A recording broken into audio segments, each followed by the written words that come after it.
ಕೃಷ್ಣ ಒಡಲನ್ನೇ ಬಗೆಯುತ್ತಿದ್ದಾರಲ್ಲ ದೈತ್ಯ ಭೂಬಕಾಸುರರು. 150 ಅಕ್ರಮ ಇಟ್ಟಿಗೆ ಫ್ಯಾಕ್ಟರಿಗಳಿಗೆ ಲೈಸೆನ್ಸ್ ಕೊಟ್ಟಿದ್ಯಾರು? ತಹಶೀಲ್ದಾರ್ CS ಕುಲಕರ್ಣಿ ಹಾಗೂ ACಗಿಲ್ವ ಜವಾಬ್ದಾರಿ? ಅಚ್ಚರಿ ಹುಟ್ಟಿಸಿದೆ ಗಣಿ ಮತ್ತು ಭೂವಿಜ್ಞಾನ ಇಲಾಖೆಯ ವೈಖರಿ.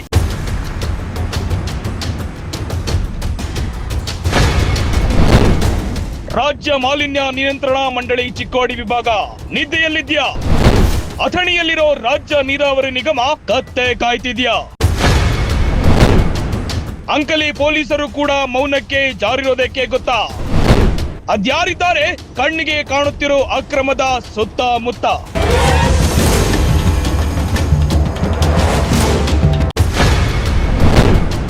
ಮಣ್ಣು ತಿನ್ನೋರು ಕೃಷ್ಣ ದಂಡೆಯ ಮಾಂಜರಿ ಚಂದೂರ್ನಲ್ಲಿ ಅತಿ ಶೀಘ್ರದಲ್ಲಿ ನಿಮ್ಮ ಅನ್ವೇಷಣೆಯಲ್ಲಿ.